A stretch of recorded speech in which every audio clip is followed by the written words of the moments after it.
ছাত্ৰ ছাত্ৰীসকল আজি দ্বাদশ শ্ৰেণীৰ অৰ্থবিজ্ঞান বিষয়ৰ ব্যষ্টিবাদী অৰ্থবিজ্ঞান পৰিচয়ৰ দ্বিতীয় অধ্যায় উপভোক্তাৰ আচৰণৰ তত্ত্বৰ অন্তৰ্গত উপযোগিতা প্ৰান্তিক মুঠ উপযোগিতা আৰু প্ৰান্তিক উপযোগিতাৰ বিষয়ে আমি আলোচনা কৰিম। আৰম্ভণিতে উপযোগিতানো কি আমি জানি লওঁ হা। উপযোগিতা হৈছে দ্ৰব্য বা সামগ্ৰী বা কোনো সেৱা কাৰ্যৰ অভাৱ পূৰণ কৰিব পৰা ক্ষমতা। বস্তুৰ অভাৱ পূৰণ কৰাৰ ক্ষমতা থকা বাবেই মানুহে বস্তুৰ চাহিদা অনুভৱ কৰে। ই এক মানসিক অৱস্থা বুলি কোৱা হৈছে। সেয়েহে আমি উপযোগিতা পোনপটীয়াকৈ জুখিব নোৱাৰোঁ আৰু প্ৰতিজন মানুহৰ বাবে এটা বস্তুৰ পৰা পোৱা উপযোগিতা ভিন্ন হয়। উদাহৰণস্বৰূপে কমলা টেঙা এটাৰ পৰা পোৱা উপযোগিতা ভিন ভিন মানুহৰ বাবে বেলেগ বেলেগ।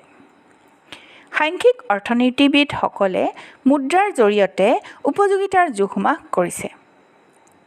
তেওঁলোকৰ মতে এজন ব্যক্তিয়ে কোনো এটা বস্তু পাবৰ বাবে যিখিনি মূল্য দিব বিচাৰে সেয়াই তেওঁৰ বাবে বস্তুটোৰ উপযোগিতা। মুঠ উপযোগিতানো কি? মুঠ উপযোগিতা হৈছে এটা দ্ৰব্যৰ প্ৰতিটো গোটৰ পৰা পোৱা উপযোগিতা যোগ কৰি, অৰ্থাৎ আটাইকেইটা গোটৰ পৰা পোৱা উপযোগিতাৰ যোগফলক মুঠ উপযোগিতা বুলি কোৱা হয়। আনহাতে প্ৰান্তিক উপযোগিতানো কি? প্ৰান্তিক উপযোগিতা হৈছে কোনো এটা দ্ৰব্যৰ প্ৰান্তিক গোটৰ পৰা পোৱা উপযোগিতা। প্ৰান্তিক গোট মানে অতিৰিক্ত গোট, অৰ্থাৎ এক্সট্ৰা গোট এটাৰ পৰা পোৱা উপযোগিতাক প্ৰান্তিক উপযোগিতা বুলি কোৱা হয়। এই তালিকাখনলৈ চোৱা। ইয়াত প্ৰথমটো গোটত মুঠ উপযোগিতা হৈছে 30 আৰু এই ক্ষেত্ৰত এটাই যিহেতু গোট, গতিকে তাৰ পৰা প্ৰান্তিক উপযোগিতা আৰু মুঠ উপযোগিতা একেই হ'ব। আৰু দ্বিতীয় গোটটো অৰ্থাৎ দুটা গোট উপভোগ কৰি ব্যক্তিজনে পালে মুঠ উপযোগিতা 55 আৰু প্ৰান্তিক উপযোগিতা 25। আকৌ তৃতীয় গোটটো উপভোগ কৰি তেওঁ মুঠ উপযোগিতা পালে তিনিটা গোটৰ একেলগে 75 আৰু প্ৰান্তিক উপযোগিতা হৈছে 20। এইদৰে প্ৰান্তিক উপযোগিতা কমি গৈ থাকিব আৰু মুঠ উপযোগিতা ক্ৰমান্বয়ে বাঢ়ি গৈ থাকি 5টা গোটৰ উপভোগ কৰাৰ পিছত মুঠ উপযোগিতা হ'বগৈ 100 আৰু প্ৰান্তিক উপযোগিতা হ'বগৈ 10। এইদৰে দেখা যায় প্ৰান্তিক উপযোগিতা ক্ৰমান্বয়ে কমি কমি আহে।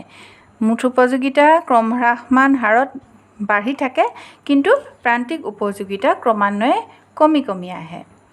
এতিয়া এই যে মানুহৰ এটা প্ৰবৃত্তি আছে যে কোনো এটা বস্তুৰ এটাৰ পিছত আনটো গোট উপভোগ কৰি কৰি গৈ থাকিলে সেই বস্তুটোৰ প্ৰতি, সেই দ্ৰব্যটোৰ প্ৰতি ভোগৰ ইচ্ছা, সেই দ্ৰব্যটো ভোগ কৰাৰ ইচ্ছা লাহে লাহে কমি গৈ থাকে। যেনেকৈ কমলা এটা খাই গৈ থাকিলে এটাৰ পিছত এটাকৈ খাই গৈ থাকিলে লাহে লাহে কমলাৰ প্ৰতি মানুহ এজনৰ কি হয়, তাৰ প্ৰতি আকৰ্ষণ নোহোৱা হয়, খাবলৈ ইচ্ছা নোযোৱা হয়। ঠিক তেনেকৈয়ে বেলেগ বস্তুৰ ক্ষেত্ৰতো সেই একেই।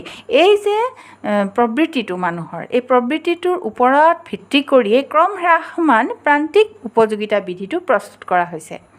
আৰু এই বিধি অনুসৰি এজন উপভোক্তাই এটা নিৰ্দিষ্ট দ্ৰব্যৰ এটাৰ পিছত আনটো উপভোগ কৰি কৰি গৈ থাকোঁতে কি হয়, তেওঁৰ সেই বস্তুটোৰ প্ৰতি উপযোগিতা ক্ৰমান্বয়ে হ্ৰাস পাই গৈ থাকে আৰু শেষত সি কি হয়, নাইকিয়া হৈ যায় আৰু পিছত ঋণাত্মক হৈ যায়। এই চিত্ৰটোত দেখুওৱা হৈছে যে তালিকাখনকে ইয়াত উপস্থাপন কৰা হৈছে। প্ৰথম গোটটোত প্ৰান্তিক উপযোগিতা নাই, দ্বিতীয় গোটটো উপভোগ কৰি তেওঁৰ প্ৰান্তিক উপযোগিতা যেনেকৈ 25 হ'ল পালে, তাৰপিছত 20 হ'ল, 15 হ'ল আৰু 10 হ'ল। এইদৰে প্ৰান্তিক উপযোগিতা গৈ গৈ শেষত কি হয়, নাইকিয়া হৈ যায় আৰু ঋণাত্মক হৈ যায়গৈ।